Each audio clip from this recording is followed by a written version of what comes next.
Oh wait, hang on. Don't go live yet.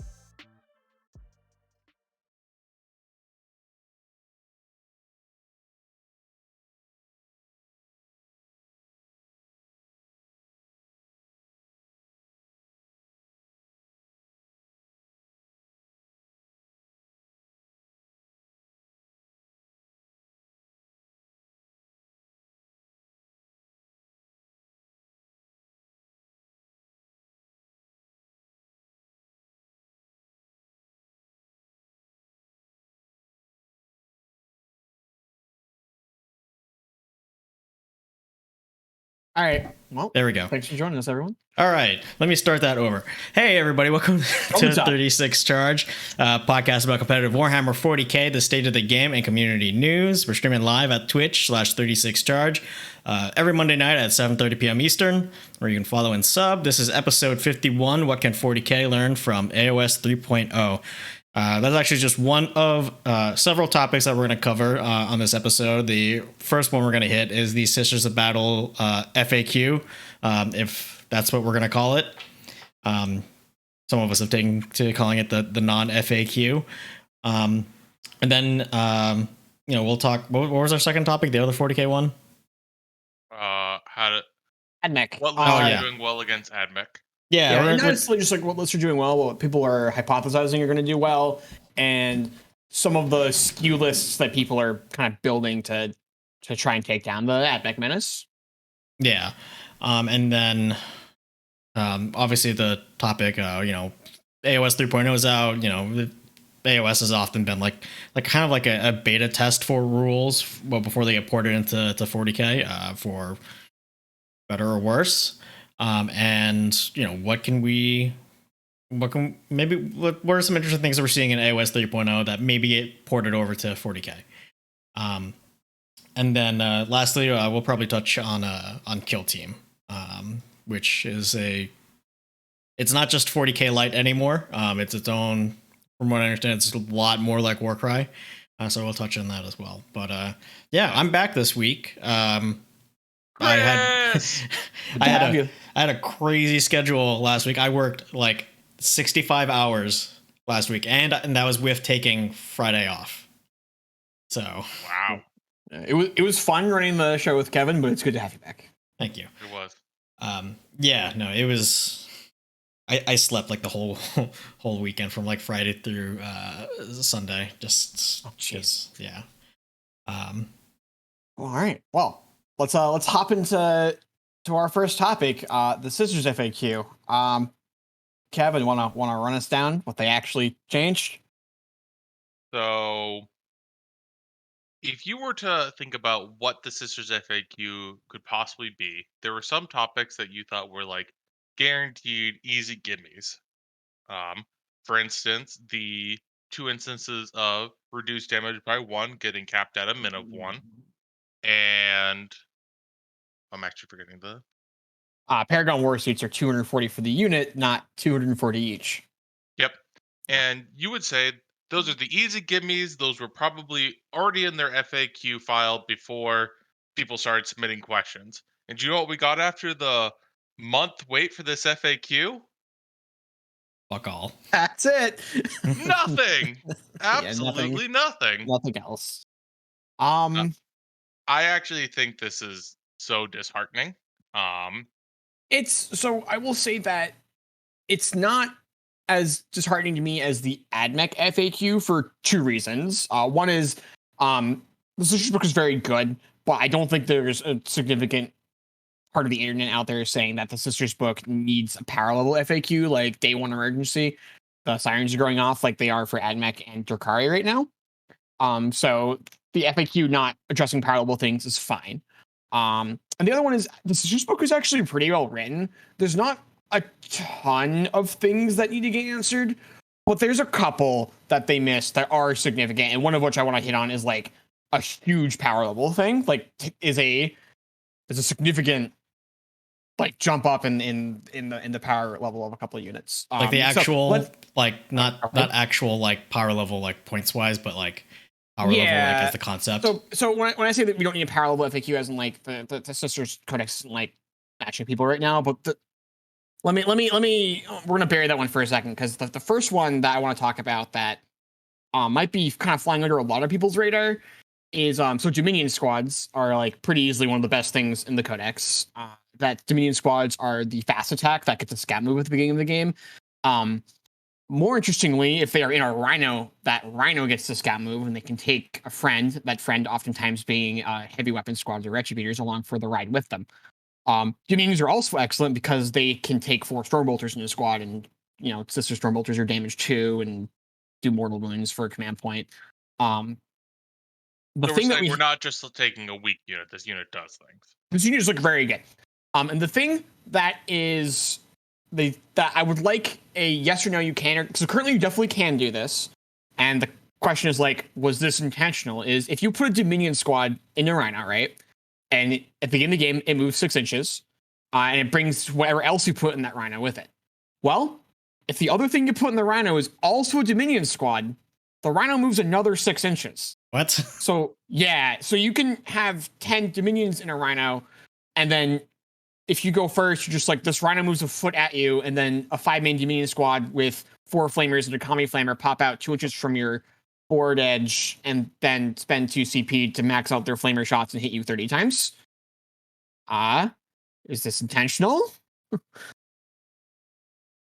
It's the sort of thing where it's like, yeah, it's the sort of thing where it's just like, right now, because it's not like the way they would normally word this, where it would be like a vehicle with 1 or more units in it that has this ability, and it doesn't say that. It just says at the beginning of the game, if this unit isn't a vehicle, that vehicle moves 6 inches. Well, if you just have that line of text twice, then you're moving 6 inches, and then you're moving 6 inches, which is a foot. Yeah, it's interesting. I kind of like this functionality a little bit. I don't think it can be a full 12 inches, but like one way I kind of want it to be reworded is like, at the beginning of this game, if this unit is in your deployment zone or in a vehicle that's in your deployment zone, you can move 6 inches. And that way, if you wanted to like move 6 inches over and 6 inches forward, you get some value about putting 2 Dominion squads in. But like the full 12 inches is something you don't get. Yeah, I could see that being like sorry, a way they could change it with keeping some of the sweetness, because it is kind of sweet. yeah. This also has the issue of like a Rhino is not good at melee combat, but it's tanky enough that it's not dying to most things, especially a Sisters Rhino that has an invulnerable save and can do some other things with Miracle Dice. So like your Rhino can cannonball 24 inches down the table and then declare a charge on turn 1, and then all of a sudden your opponent's like, I was gonna raise banners with those intercessors, but now they're in melee combat with a Rhino. Yep, too bad. No actions for you. Like, these are just things that can happen because of this, and it might be fine. Like, I don't know, is a Rhino moving 24 inches and charging like inherently broken? Not really. Like, it's a Rhino. It's not. But like, I'd like the FAQ that just is like, yes, it does work this way. Right, because like right now, as written, like it 100% does, but it's the sort of thing where it's like it's totally rules as written. It works that way, but like it's such a gamey thing that a lot of people are going to take like umbrage with it. Mm-hmm, for sure, because what is that? I mean, like, it's not like being able to turn 1 charge is something that they like removed from the game. Like I got charged by 40 Gene Stealer. I got charged by 40 Gene Stealers. Game turn 1 of the last tournament I went to. Like, it's still just in the game. Yeah. So yeah, it's just like that. I'd like to get the yes or no, and like I don't even know that if they say yes, it's like broken. Like, I've been building lists with 3 Rhinos in them with multiple Dominion squads, and like most of the time when I deploy, I end up kind of looking at the table and just going, nah, 1 Dominion squad in each Rhino, and they're gonna bring someone else for the ride. That's like usually just better. But like, I don't know, having the options is neat. All right, let's talk about the other thing that's like a. I have one before we get to your one. And that is Cherub. I think at this point, we've come to the agreement that Cherubs do let you double shoot with the unit and their individual shots. These are the individual shots, meaning that if you have something that lets you reroll, you would get multiple benefits of the reroll, and that's very powerful. Um, I'd like some clarity with that. Like, does this use your Can you reroll multiple times? As of right now, yes. Can you use multiple? As of right now, yes. They Yeah. changed some wording that made me think that like that wasn't what their intention was, but like they changed the wording, but it still means the same thing. So I don't know if they were trying to make things clearer, but by making them clear, they were less clear. Mhm. Who I mean, knows? that's GW's Uh, specialty if you and by think about it. rerolls, we're specifically talking about like Argent Shroud and that like particular sub action, right? Where it's like every time you choose a unit to shoot, you can reroll one hit or one wound. Well, if you burn the cherub, then you shoot your one multi melta with one free reroll on that multi melta. Yeah, Yeah, and that just makes cherubs like insane. right. Um, and the reason why I'm like shocked this wasn't in the FAQ is, um, notable website Goonhammer originally had it in there like talking about sisters that they thought it was you could only use it once. So I saw all around random battle reports random battle reports people asking that question to people, and it's like, uh, I Yes, think I no. can double shoot. So like I heard the question going around the internet a lot, and Yeah. so I'm like, I am so shocked there's not a like official decision on that. Yeah, my teammate and I, who both play sisters, like stared at that rule for a good 10 minutes. We're like, as written, you can definitely do it twice. But they also totally changed the wording. Why would they do that if they weren't trying to change because they changed the wording significantly without changing any of the ways that the rule functions. So it's just like, why did you do that? Hmm. Because the old wording wasn't problematic. Like the old wording definitely did what they were trying to do with it. Um, so I don't know. Um, so yeah, there's can you use it twice, and then there's Argent Shroud. You get the rerolls, and like both of those in FAQs for sure. Yeah. All right, here's the last one. This one's like problem.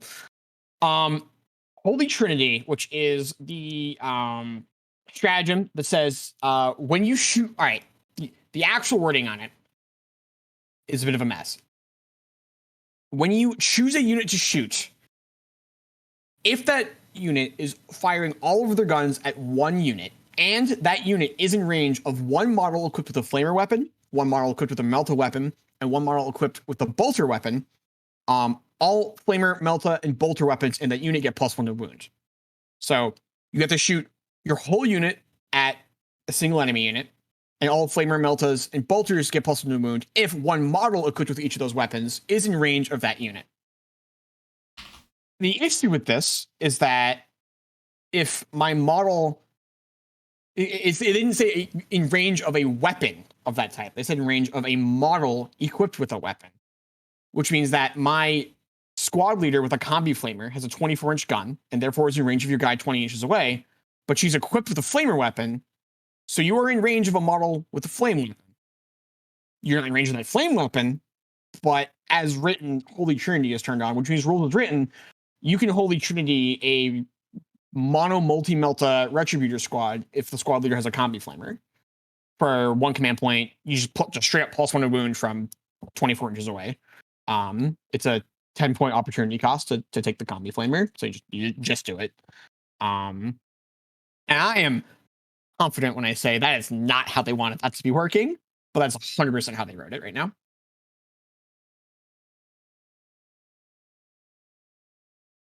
So like they totally could have FAQ'd that too because it's just very apparent. You're not doing a lot of mental gymnastics to like make that leap. Right. So this is where the difference between the Cherub FAQ and this FAQ is, where I think it's very clear what the intent with Holy and Trinity was. Um, Mhm.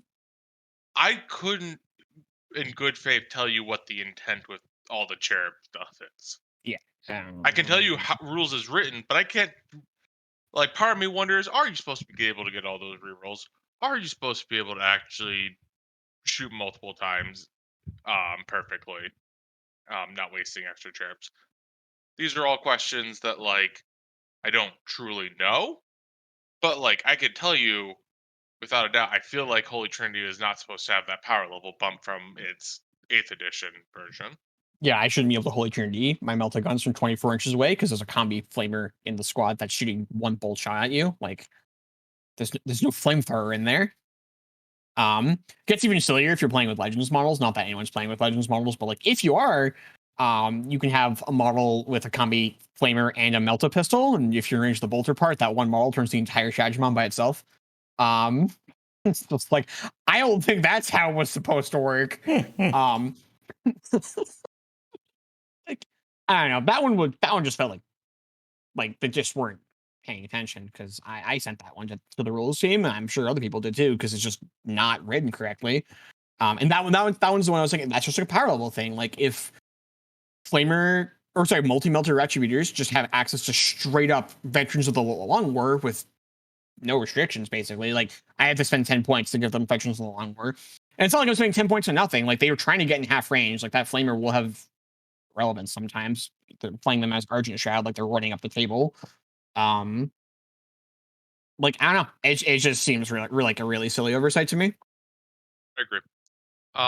Going to the chat, Rob has asked, for cherubs, haven't other faction been able to use your rules on shoot again mechanisms?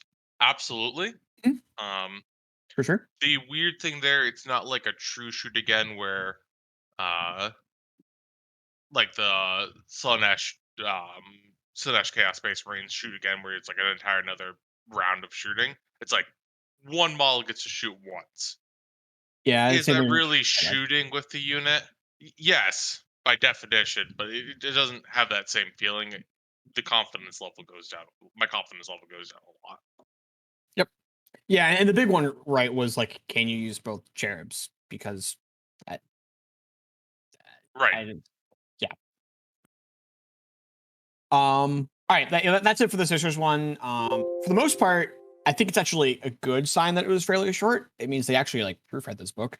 I've actually been most impressed with the Sisters book out of all of the 9th edition books in terms of internal balance, like not being wildly overpowered or underpowered compared to other things going on in the previous books. Maybe that one's a little hard to tell because the meta is a complete disaster right now.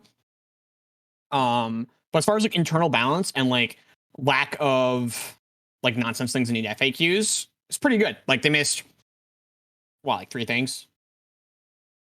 The reducing damage to 1, the Holy Trinity is a bit of a mess, and like there's some things like we'd like a clarification, but they do currently function. Yeah. So yeah, like I've been very impressed with it. And also the big one is internal balance. We'll probably talk about orcs in next week after that. We'll try and get a guest on who's perhaps a little more in tune with wild energy than we are. Not to get too into it, like orc spoilers look sweet, but the internal balance in the codex looks like a bit of a mess. Like there's just like some factions that you want to play and some factions aren't worth thinking about. And I don't know what happened there. All right, do you want to hear our next topic so I can give up the talking stick to someone else? Yeah, so let's talk about the list that we've seen that have been doing well against the new big bad AdMech. So I think there was an Iron Hands list, wasn't there, that had done pretty well against AdMech? Yeah. So there's an Iron Hands list that there were basically 2 exact copies of it going into a GT. And I don't know 100% how they ended up, but I do know that the literal list was written to be good against AdMech. Because AdMech's whole shtick is they just blow away your infantry for 1 command point and 160 points. Like there's literally no infantry model in the game that matches up well against AdMech. So just like don't bring infantry, I guess. So there's this list. There's also like an Ultramarines list, and there's a Necron list that Kevin and I kind of gone back and forth on a couple of times that we've been thinking about too. But basically, the concept is just bring vehicles with tons of firepower. You basically have to hide them from the chickens and then kill the chickens as fast as possible.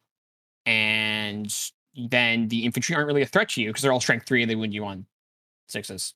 And if they get buffed, they win you on 5s. With the new AdMech thing coming out, if that becomes popular, then these lists become bad again because it all just goes in a circle. But for now, I'm not saying like this is like the best matchup you could ever have against AdMech. I still think if AdMech goes first, there's very few lists in the game that have any chance against them. But yeah, no, I think for those kind of matchups, like you're basically just hoping that you go first and then that you don't make any mistakes after that. Otherwise, AdMech catches up. Yeah, so the base of the list for the Iron Hands version is the Iron Hands like super Redemptor Dreadnought or Contempt. I always forget which one. Contemptor, the double las cannon, double rocket launcher one. Which one's that? Contemptor. Contemptor. Okay. As a character, because it has basically 6 las cannon shots, just like blows away the chicken walkers. Make it 6s to hit, double hit, make it a character. Then like three of the Primaris Dreadnought with like all Gatling guns. And then I believe it's another Contemptor Dreadnought with 2 Volkites. For just like more anti-infantry firepower. Volkites are sweet against AdMech because they're damage 2, so Lucius doesn't get +1 saves against them. They also do some mortal wounds, so you just like dig really hard into killing a bunch of AdMech infantry. And then it was like a librarian, it was a librarian and a tech marine, and 2 librarians and tech marine. So they can give 2 of the dreadnoughts +1 to hit. So basically, you're on like 2 Primaris dreadnoughts hitting on 2s. The Contemptor's hitting on 3s, where he has a bunch of rerolls. And basically, the goal is that other than the chicken walkers, most of your opponent's list isn't a damage output threat to you, which lets you play a very different game than most people get to play into AdMech, because most people into AdMech, literally every unit in the AdMech list can pick up anything it looks at. And all of a sudden, you're just like, all right, there's a chicken walker unit or 2. Maybe they're playing the scout version, in which case there's even fewer chicken walkers. And all of a sudden, you just like have a chance. You just like you're not getting blown off the table, and you can play a real game against them. Yeah. I like the Iron Hands version. I wish I could talk to them why they think so Iron Hands gets you the Super Dread. I'm interested in building a version of this list where it's an Iron Hands and a Death Watch mix. I acknowledge that we're not getting the Super Doctrine, and the Super Doctrine is important for that one big turn. I apologize to interrupt. There's another really important part of this list that I don't understand too, but I should mention. They were both running a Land Raider Achilles, which has a Which one's bunch the of twin Achilles? Is that the multi-meltas. like full on? Has a bunch of twin multi-meltas and an invulnerable save. I don't know why, but it was in the list, and like both lists for 3-0 when I was looking at them. So clearly it was doing something. I suspect it's just to murder, like just actually murder the crap out of the chicken walkers, because it can punch back and forth with them because it's invulnerable save Land Raider and just can like murder a chicken walker or 3 when it comes out of hiding. Sorry, Kevin, to interrupt, but just remember that. So one of the reasons why the Space Marines have been taking the Librarian is to get the Psychic Fortress for the 5-up Invuln. Death Watch naturally have a relic that lets their cores just have a 5-up Invuln without having to cast the spell, so you get it like immediately. And Chicken Walkers can find their ways around corners, so like it lessens your go second. Iron Hands still get the Super Dreadnought, but to be honest, between the 2 of them, their Super Doctrines aren't amazing for either of them. Like, and when I have played big robot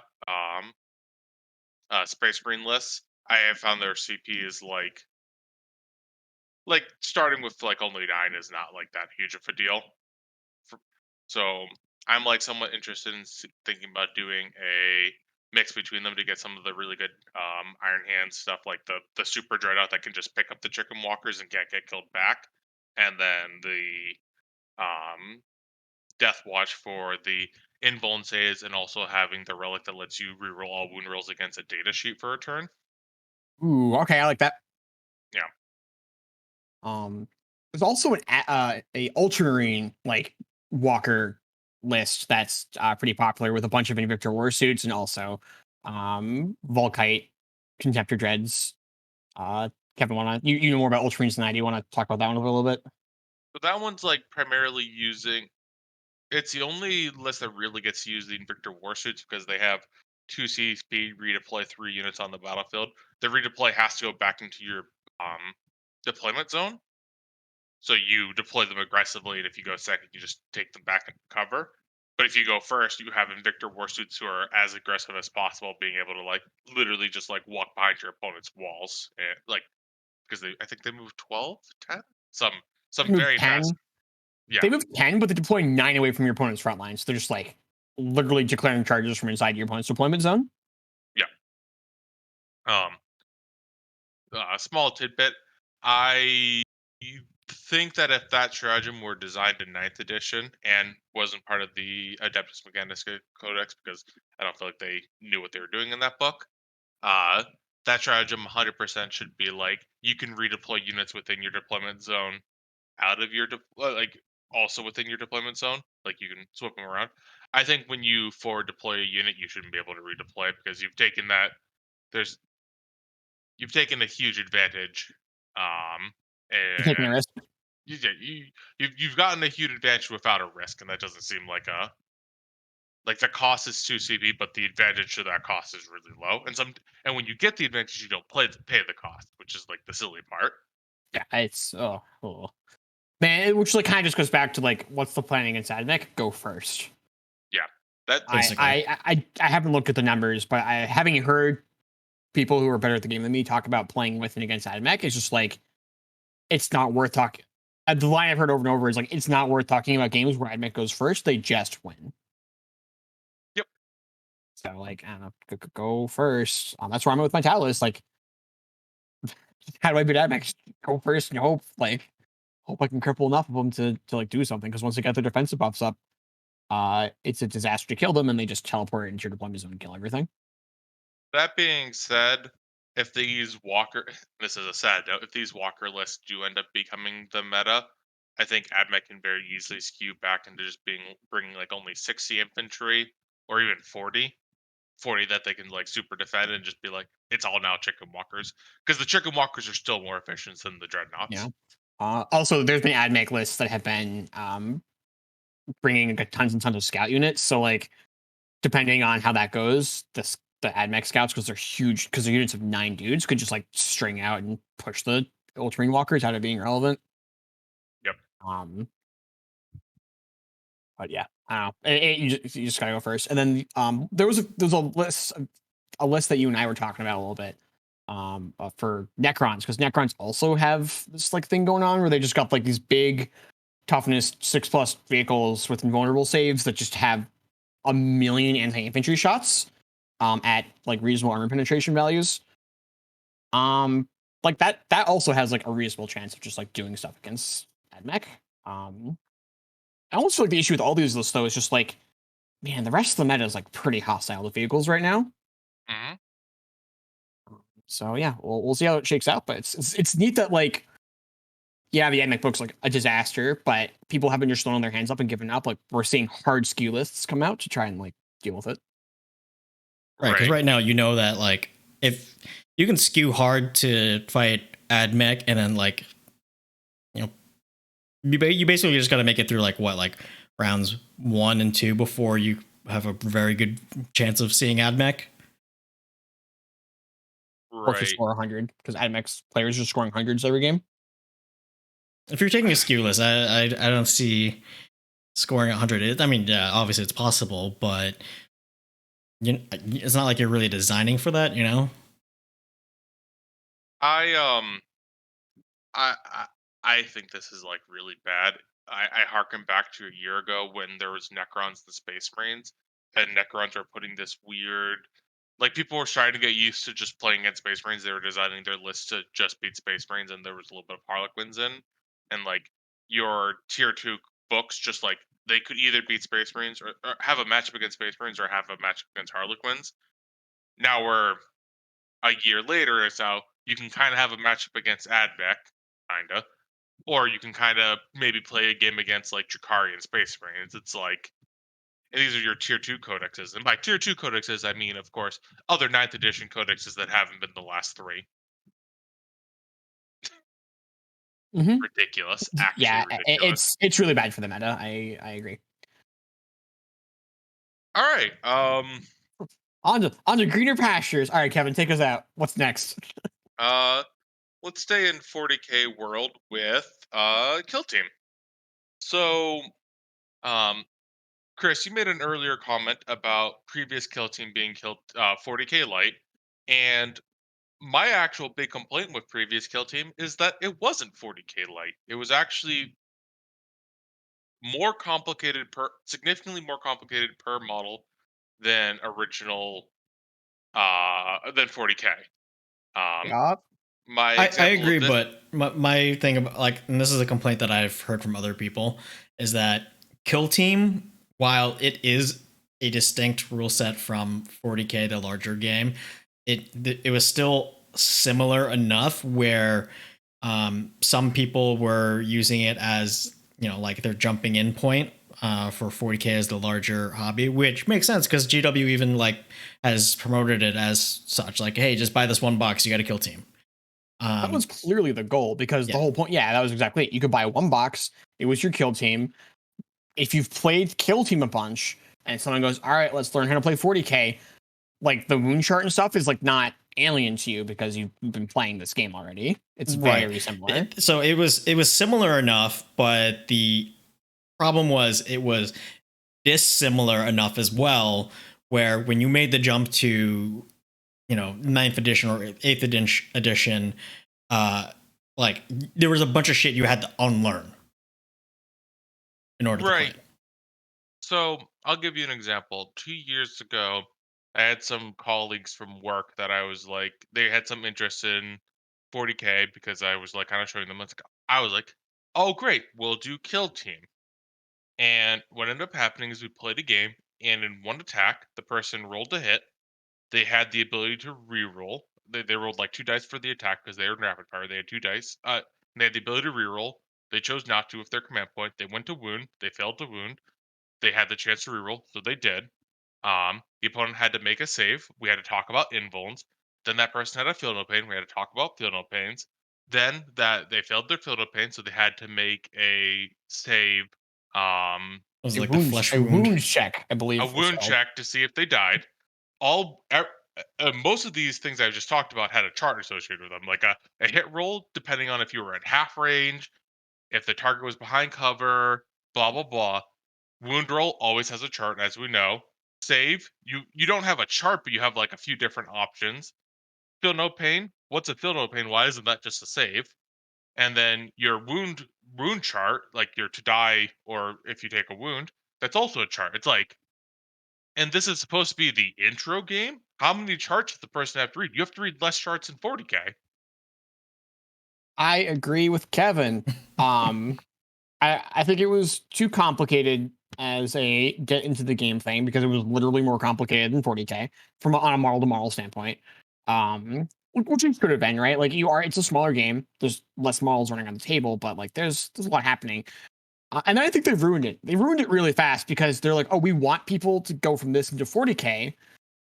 So how do we do that? Well, we're gonna like add more units to the game, and they just escalated it to the point where it was like, I remember I played Kill Team a lot when it first came out, and it was great. I loved it because Town Infantry are terrible, and I own a lot of them, and I'd like to be able to play my Town Infantry in some game. And Town Infantry are excellent in Kill Team. They're a lot of fun. And I remember I played, and then like when we all went back to 40k, and then like 3 Kill Team books came out later, and then we tried playing Kill Team again, and it was like, oh, cool. This Scarab Occult Terminator kills 4 shield drones and then gets blasted by my commander with 4 fusion guns. I'm like, these are just things that you were like playing a Kill Team. And it was like, this isn't Kill Team anymore. We're like, we went from like, oh, you play like 20-point models to like 150-point models that have like anti-tank weaponry. Okay. So I feel like the original Kill Team was a lot of fun, but it failed in its goal of being a thing to escalate people into 40k. Like it just like, wasn't a good intro game. Yeah. And and with new Kill Team, it's looking to be very, very similar to Warcry. So the way attacks work in that, super simple. You look at your gun tells you how many dice to roll.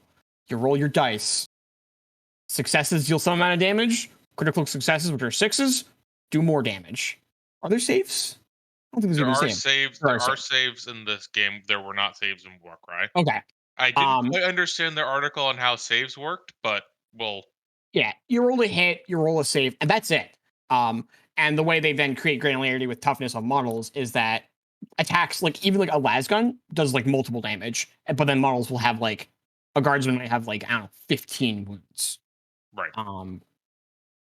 And like a space marine probably will have like 40, or I don't know what the scaling is, but something like that. And attacks will be like, oh, you make like 3 attacks at like 4 to 8 damage each, depending on the weapon or something like that. And yeah, it doesn't really lead you to 40k. But it turns out 40k baseline isn't super complicated. The bigger barrier is usually just like owning the models. And if you own a kill team, you're probably more likely to want to get into 40k. Also, Warcry is a great game. I greatly enjoy Warcry, so I'm perfectly happy with playing sci-fi Warcry. The Warcry models are pretty dope too, and like the new models that they're putting out for Kill Team are also very, very cool. I love the new commandos. Yeah. We don't know the full rules for Kill Team, but they've already hit like a bunch of the boxes that I was looking for. I am confident, besides explaining why pentagons are 6s and triangles are 9 and squares are 32. Well, all right. So, right, it's like triangles 9, pentagons are 5, circles are No, 3. no, pentagons are 6, triangles are 3. That's like the one they got right. Or was it? I could not. Pentagons are 6, even though they have 5 sides. Because Yeah. why not? I don't understand the shape thing. The shape thing, they're just like, we want to be able to write numbers. We want a shorthand for numbers. It's like, the number is 5. That's one character. You didn't need a shortcut. You don't need the shorthand. Like if you wanted it to be a 5, you can just write a 5 or have 5 pips on there, and I'll know that it's a 5. Yeah, but don't show me a pentagon and then tell me it's a 6. Outside, all right. So outside of that nonsense, I think they're doing very well. I don't. It just feels like every time GW is close to doing something excellently, they're like, we got to pull back a little bit and be merely good. Like, here's the pentagon. It's the number 6. Can't you tell? So here's the thing. I thought this would have been a great time for them to really utilize those symbols they've had in the easy rules in the back of build guides, where it's like, this is an Asulkan, and you know it by the double chevron, and Oh, you're so right. I thought this would have been a great time to use that, and that's where I want the symbols, because I know in what was it, in Warcry? Yeah, in Warcry, they actually use symbols for everything. It was symbols and numbers. You did not have a word on your card other than a main faction datasheet card that they made you buy 5 other languages of. But Yeah, that was really elegant. Yeah, and so for those of you who've never played Warcry, you got like a note card, ish big, that had like all your faction special abilities on it, and then your unit cards were just numbers and symbols, and that was it. It was great. It was but they weren't super elegant. complicated. And Yeah. you know what it was? And you know what the secret is? Numbers are shared among most languages. We Yeah. That's like the one thing humanity has done successfully. We all use the same number system. Um, uh, I'm interested in seeing if we get the priority system like we did in AoS, because I actually think, in Warcry. Warcry. Warcry, you did this roll off of like 6 dice with some minor modifications, and depending on who had a stronger pool of dice, meaning they had like more, Powerful uh, effects to activate. yeah, I would say like, if you're just a 40k player, like you could, if you got more command points by the dice you rolled, you had a lower initiative because you had more command points, and thus the person with the higher initiative who has less special things they can do actually got to go first in the round. So there was like this interesting trade off. Yeah, it was really cool. Like, oh, I got the really powerful special ability, but it's gonna be miserable to set up for it because my opponent gets to go first and just like get out of the way. Yeah. Um, it's gonna be interesting. I think I'm gonna try getting that friend group back together. Again, 2 of them are not due back into the office for like another month. I don't think we can host events for like another 2 weeks after that.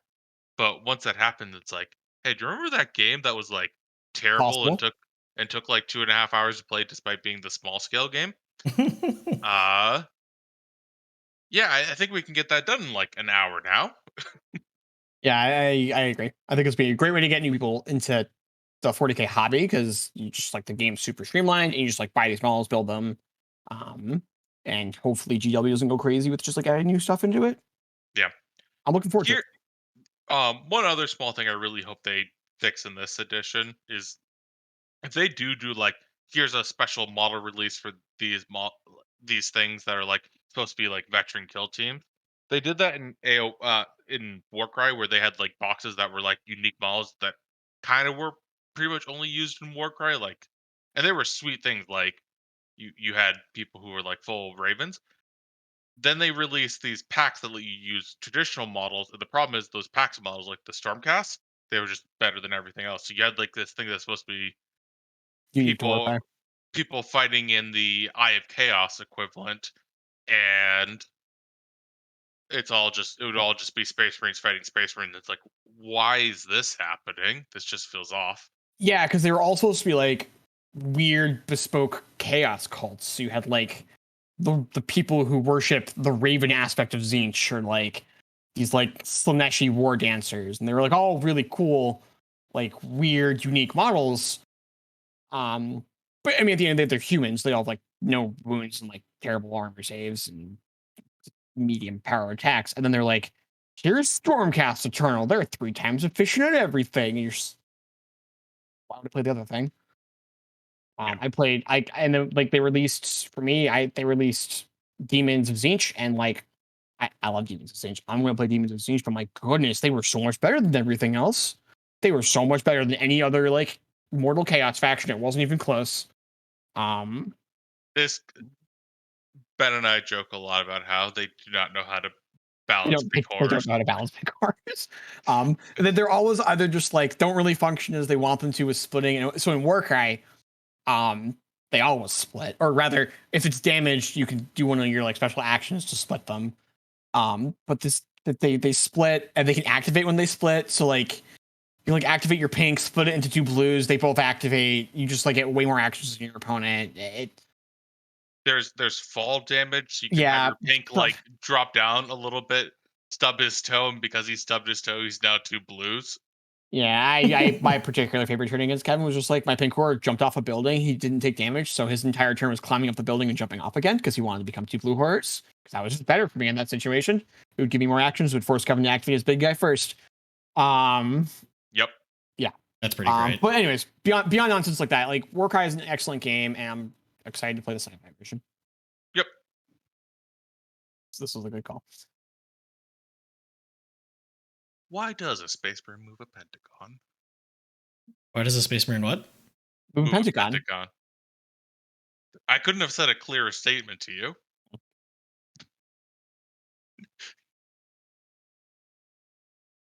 Ah, yes. Hands up. All right. All right. I want to make Moving one on to. more.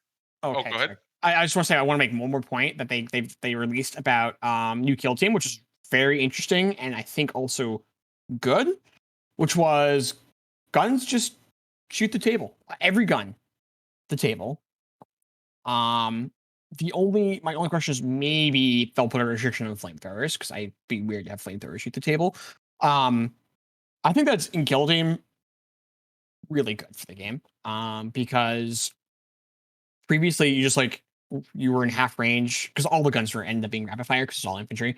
Um, so it's all about just like being in half range, and then you were just like in range otherwise because the tables were small enough that like, and you put so much terrain that like 24 inches was just like if you could see it, there's almost no way it's not within 24 inches. So like the difference between like a 30-inch gun and a 24-inch gun was like weird, but you were definitely paying something for it because they put it on the data sheet, and now they're just like all guns. If you can see, you can shoot because the game is supposed to be taking place in a small enough space that's true. And that's sweet. Even, I think that's a good call. It just makes things way simpler. it's even funnier than that, where, as I was saying, there was a bunch of random hit modifiers in the game. So if you were outside of half range, you were -1 to hit. So all of a sudden, your character went from like I've moved an inch, doubled my shots, +1 to hit. It's like, Yep. okay, sure, why not? All right, Kevin, shall we move on? I think we shall. Okay. Is this the Uh, title topic? this is the title topic. Oh boy. All right, What? so you guys are gonna have to school me on this one because I don't know shit about AoS other than like the Skaven are like a new chaos race. New. Well, they have New.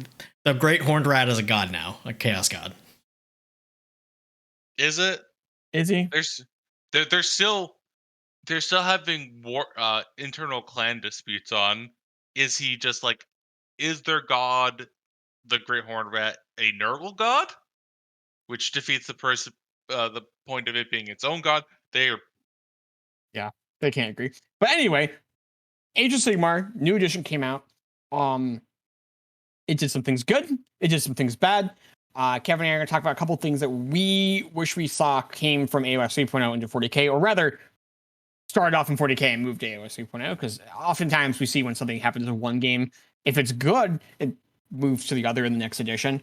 Yep. So for 40K, we probably won't see these things until 10th edition if they end up being good. But hey, all right, Kevin, want to start off with yours? Yeah, so um much like 40K, AOS has a command phase called the hero phase. One of the new features that they added in the hero phase is each player picks one of their heroes and they pick one of four things. And these represent that heroes like sometimes literally their finest hour. That's one of the options. But it kind of represents that like in that moment, in that blip of the battle, they're kind of like the one leading the force and doing something special. And while they are fairly powerful things, like one of them is on a forp, you get a command point. Um, your hero can heal. Your hero can get +1 to wound on all their weapons and +1 to save for the turn. Um, and the other one is they get the ability to deny the witch for the turn if this is your opponent's turn. Well, there's two aspects of this that I really wish were in 9th edition. One, I want it because I wanted every faction to feel like when the new command phase was introduced, they didn't have to wait for their book for that to matter for them. I agree. Um, I've watched some videos where it's like, and I'm an old book, and thus that means they don't play with the command phase.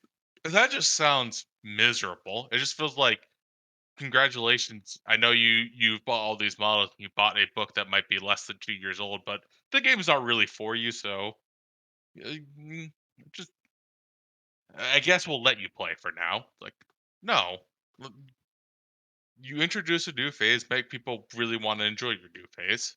Um, I don't think they necessarily needed to mirror and those exact things, but something similar would have been desirable. I don't know if it could be as simple as everyone's warlord gets to pick a unit, and that unit gets some easy bonus like +1 to hit. That would be very powerful, but like make it so people are excited. I don't know. Yeah, I'm Uh, not. Oh, sorry. Go ahead. this could actually kind of line up with one of your favorite things from the new edition, and that's a list of generic enhancements, right? Yeah, so I just want to say with that, so that does feel very AOS to me, because AOS is supposed to be very, hero driven story. It's fantasy. Heroes are heroic. Um, in 40K, I think that's fine to do that. I don't know if it's as integral to like the identity of the game though. But I do 100% agree with, we've introduced the command phase, and most armies just like don't play in it because most armies don't have a new book yet. So like get wrecked, I guess. Um, So sorry, go ahead. and the other aspect of this is the getting to do something in your opponent's command phase. Um, I kind of wish there was something like that in 40K. We have some reflexive command abilities, but not something that like everyone has. And I think you could have some pretty sweet command abilities that kind of represent um, your leader reacting or your warlord reacting to something that's going on in the battlefield. Um, Yeah, it could that's be fair. as simple as like pick a unit, it gets to move d6 inches, can't end closer to any enemy units, and that you could use that to like have them retreat behind cover if they were exposed when you started to be deployed or stuff along that line. All right. So, oh, good. Chris, based on what I just said, is that something? Do you agree that's like something you would want in 40k? Maybe not exactly those things, but like the idea that everyone gets to play in the command phase. I think so, because like having everybody being able to interact in like all phases or more phases. I mean, like Tau still don't have anything in the psychic phase. I think that could only be like better for the game and gets players, more involved in all phases of the game. Especially right now when we have some armies still not having their 9th edition codexes, and like they're more or less like just not participating in the command phase. Like they are nominally, but not as much as the armies that have gotten their books already. So first of all, I'll have you know that Tau have a single relic in Farsight Enclaves that gives us 1 Deny the Witch. It's useless and no one's ever taken it, but it does exist. Well, now what they really were doing is they're saying, Tau, you have an answer to Psychic. You can now beat Thousand Suns in the Psychic phase. Yeah, basically we can Deny the Witch once, so we're unstoppable. All right. Are we good to move on to my thing? Are we good to move on to my thing? Yes. All right. So something that AoS 3.0 brought in, which was kind of a really neat concept, is the idea of universal stuff for armies. So you still have all of, when I say they call them enhancements, which is spells, what are functionally warlord traits, and what are functionally relics. And they create a rather large. Oh, and litanies. It's true. They create a rather significant list of these things and said, whenever you're choosing one of these things for your army, if you want to pick it from this list, you can do that. And this is something that I really wish 9th edition had done. And we got like a little bit of that with like the universal stratagems, where like here's stratagems that everyone has access to. Now, the reason I want them to do this is because there are some books who just actually don't have relics or warlord traits right now. Like Chaos Demons, depending on what sub action you're playing, like just actually don't have a warlord trait. Like, do you know what the best Khorne warlord trait was in 8th edition? +1 leadership? No, +1 attack in the charge, but they removed that when we went to 9th edition. So Khorne actually lost warlord traits in the movement to 9th. Nice. Yeah. It's like a 6-up Feel No Pain. Woo. It has more. If you survive, if you make a Feel No Pain, you can reroll all hits and wounds, which sounds great until you figure out that you have to somehow connive to lose about 6 wounds in your turn to make an attack. It just doesn't work. Like it turns out, Khorne demons all have horrible normal saves, so they just like die before they get to attack if they're actually rolling their Feel No Pain. And same thing for relics. Until recently, AdMech just like didn't actually have a relic because that book was written several years ago, and like their best relic was literally +1 command point and that's like a faction locked relic. Chaos. What are you talking about? They had ×3 strength on a servo arm. Yeah, All makes 2 attacks and it hits on 5s, but it's ×3. Also, the servo arm can only make 1. Yeah. Chaos Space Marines still don't have a relic unless they're bringing a specific legion, which like the legions do fix some of those problems. And I kind of along with this, I kind of wish the other thing is that they included like core battalions, which were functionally just ways to be able to bring more relics and traits in your army.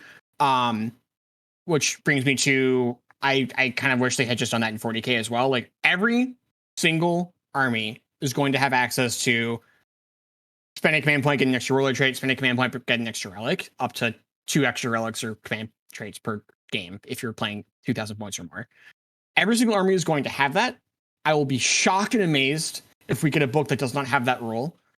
Maybe one of the night books might like make it more expensive or something. But honestly, I doubt it. I think we're just going to get exactly that rule for every army. That'd be amazing, given that one of the first books that already had it loses it. That'd be Yeah. Well, I wouldn't be shocked if like theirs like got limited at like once per game. So like you only get 2 relics and 2 warlord traits. Like they'll get some version of it. Theirs might just like be worse because knights are like real good with that. And like we just like didn't get that because I don't know, wait for your 9th edition codex because you get to be bad until that comes out. And that feels terrible. Like it just feels terrible that like poorly designed codexes from years and years ago that have no good relics or warlord traits are still just like waiting to get multiple relics and warlord traits out. There'd be some like pretty neat like Legion builds if they could bring multiple warlord traits, and I don't think they'd be breaking anything. Like they just wouldn't be. Their demon engines aren't good, but like it'd be cool if Iron Hands could take all 3 of their warlord traits that buff demon engines. They can't. Warriors. Iron Warriors, you're so right. I wouldn't even be that mad like if they still allowed like Chaos Marines to take specialist attachments still. Like were they good? Not really, but you know, you could try to build around like 2 of them. Yeah, you could play Chaos Space Marines with them. So that was exciting. As someone who owns like $600 in more than that in Gene Silver Cults, and a big portion of that's aberrants. Let me tell you about losing the anointed throng. Yeah, like whatever, man. I really hope you love the lore of that army. Aberrants are still priced to have that going on. Yeah, it's good. So yeah. Anyway, I think that them dropping that basically it brings the floor up, right? Because like, man, my worst relic is like something from the core rulebook. And in fact, they didn't just like print some. Like, when I say they printed some relics, like they printed powerful ones, like very powerful ones. Like they printed the equivalent of the character holding this is a psyker and can pick a psychic power from your army's psychic discipline. Like that's a relic. Like what if your captain was just a psyker? So like they brought the floor on like relics way up. So older books that have much weaker relics just have like more interesting things to do. And I think that's awesome. So even if you're like, man, I'm waiting, I don't know, 2 years for my new book. Well, I have new and exciting things to try out right now. Like I play Cities of Sigmar in AoS. Cities of Sigmar book is like fairly old. I don't think there's a new one coming up for it like anytime particularly soon. And I'm really excited to play a new edition because there's like a bunch of new relics and spells and things to try out. And I didn't feel that about Tau when 9th edition came out. Like, okay, yeah, so the rules are changing and my army is exactly the same, except they nerfed it. Okay, cool. There's nothing new. Like, I already know how all these units function.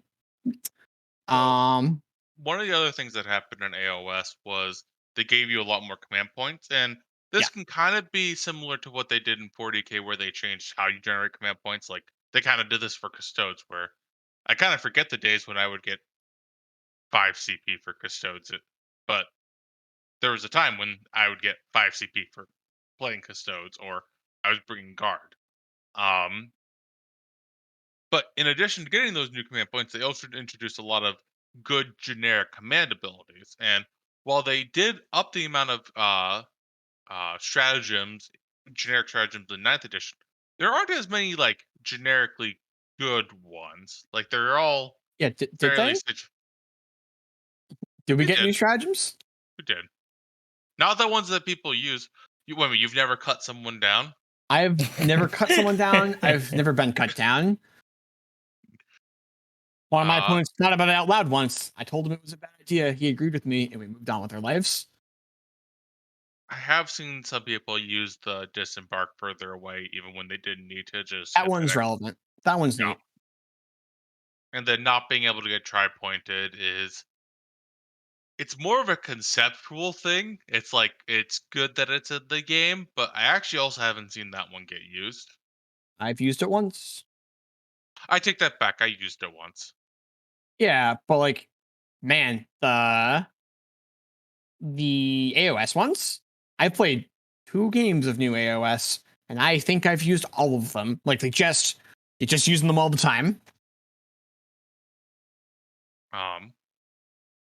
So another thing that I kind of want, and we haven't really hit a book that you utilize this yet for ninth edition, but they introduced these things called monstrous abilities. Oh, we've lost Chris. Um, I was chasing a Like, cat. and the way monstrous abilities work are at the end of each player's charge phase, for each monster you have in combat, you pick one of these four abilities. You can't double pick them for each turn, and you get to do something. And some of them are small, like your monster stomps and does some wounds to the mortal wounds to the nearest thing, or you roar and they can't use stratagems. And I kind of think like something like that would be a great way to make monsters feel different from vehicles. Right now, a lot of times the only difference between monsters and vehicles are you sometimes have people who are like, we're the Lambden Lions. We hate monsters, or I think it's the Lambden Lions, and we have uh an order to reroll all wound rolls against monsters. And that's actually yay! all that's what monsters are vehicles, and it's any Oh, silence. even further making my point where it's like, what's the difference between these two? I guess Arc the look. weapons. I Arc guess weapons. fair enough. Eldar really hate vehicles, and if you're a monster, you get to laugh at them. Right. And it I feels so arbitrary. Although that's just because I play Tau and I have a bunch of huge mechanical monsters that are monsters. I can't even tell you how many times an Eldar player has like looked at my Riptide and be like, "I'm gonna blow that to pieces of haywire." It's like, No, you're not. You are strength 4 AP1, sir. That's it. yeah. I kind of wish monsters had something along that lines that kind of made them feel different and feel imposing against infantry. Um, Yeah, I sort of agree, sort of disagree. And one of the reasons I'm not sure about that yet is I can't think of a codex right now that has monsters in it where those monsters are good. Like monsters are just terrible right now. Like the actual, like not like there's nothing happening with the keyword. It's just like literally every unit with the monster keyword is just really bad. Outside of like Primarchs, Demon Prince. Demon Princes. Oh god, Bar Demon Prince is good, Chris? The Death Guard one is okay. correct. He's fine. Is okay good? No. Also, like I think like the good monsters are like Thousand Suns Demon Princes, who are actually just secretly sorcerers, and Riptides, who are just railguns with legs. Like they're not like none of like the good monsters are doing traditionally monster things. Right. But this goes back to, so in AoS, you look at your weapons stat sheet and just has a hit and a to wound, right? And this makes monsters not feel monstrous in a way because turns out that like 30 monster wounds is as easy to get through as 30 infantry wounds if the save is the same. And so GW put in the effort of saying we now have these monstrous abilities to make monsters feel Like powerful and monsters. unique and different. Based on what you just said, it sounds like 40k monsters could use something exactly Yeah, like that. that's fair. There is the argument to me that like we could just add a thing to every monster in the game and just be like, it's fine because they're bad. So when we redesign them, we'll just remember that they have these new abilities.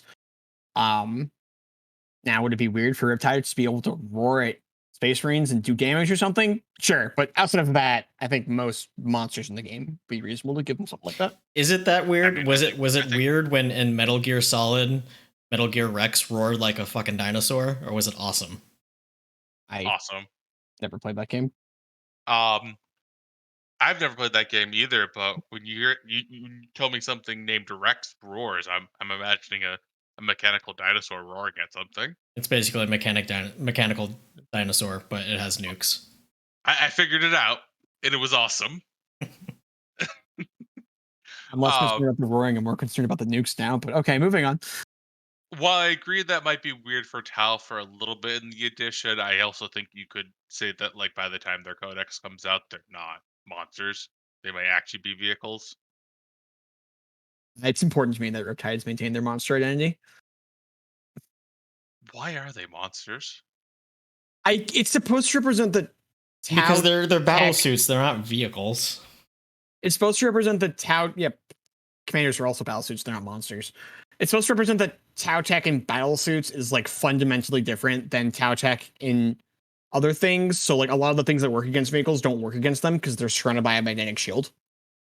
Like so all like the Hold on, electric weaponry and is stuff an doesn't work Invictor against them. Warsuit a vehicle? Yes. That's stupid.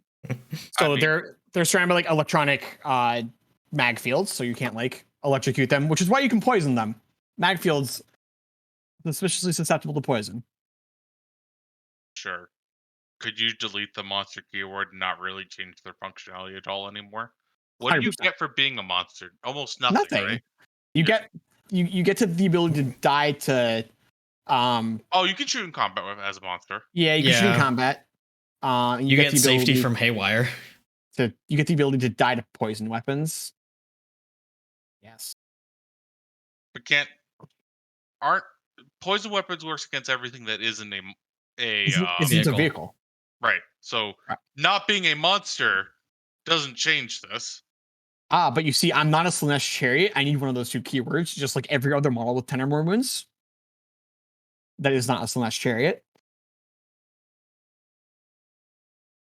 I still don't know why chariots don't character protect. For those of you that don't know, Slanesh Chariots, they don't have keywords that do anything. They don't character protect because they're not vehicles or monsters. They don't. Oh, that's the other thing, right? If you take that keyword off of it, it no longer gives up points for kill the big ones. So now whenever my opponent points at your Riptide and goes, how many other vehicles or monsters do you have on your list? You can say none, and then they can go back to not thinking about taking that against you. I don't know. Sure.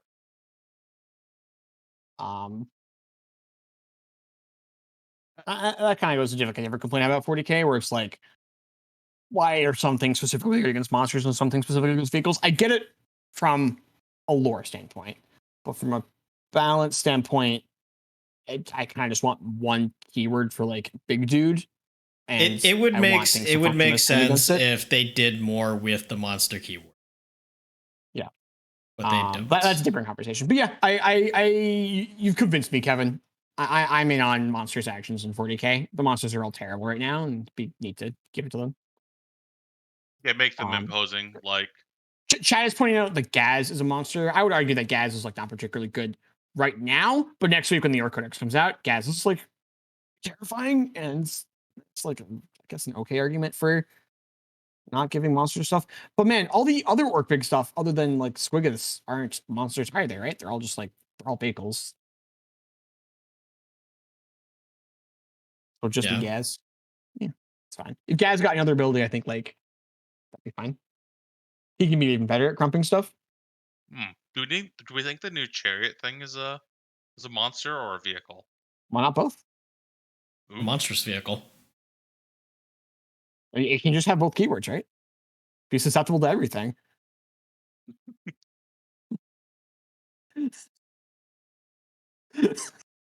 Well, not poison. We should make sure orcs, even when their new codex come out, stay in the ground. I have a good friend Rob who has this beautiful painted orc army, and I want it to remain just like on his shelf forever. I don't know.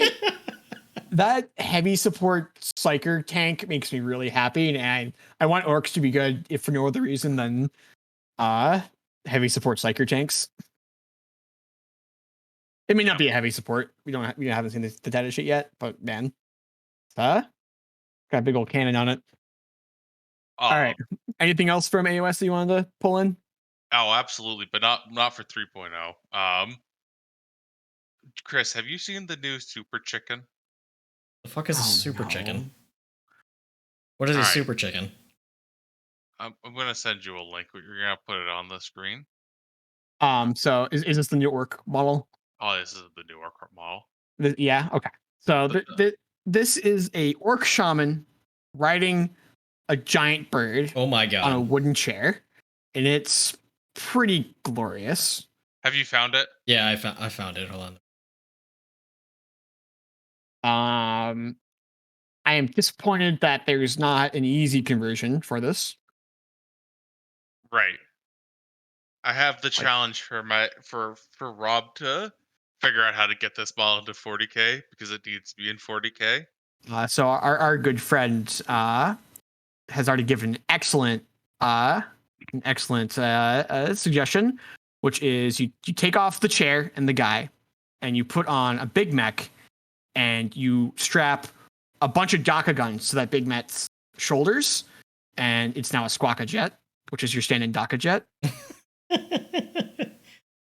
Squawka jet. It's a Squawka jet. You know what? You're right. Just put it on a flyer base. You're good. Yeah, put it on a flyer base, put a Big Mech on its back, put a bunch of guns in the Big Mech's back. It's a Squawka jet. I would totally allow that. Here are my 3 Squawka jets. I still maintain that all of like GW's sculpting talent has been working on Sigmar. Yeah, absolutely. The thing I kind of see with this that I'm like kind of tempted is to put a make that bird a Zinch demon and put a sorcerer on its back and call it a Demon Prince of Zinch, but it's probably a little bit too big. Yeah, it's probably too big. Because I need to see the size of it. But like, if I could fit it on a Demon Prince's base, because like if it's too big, that's fine because you're not modeling for advantage if it's too big. It looks like an 100 or 80 millimeter base. I'd be pretty excited to have a demon like a sorcerer on a bird and call it a Demon Prince. That just sounds sweet.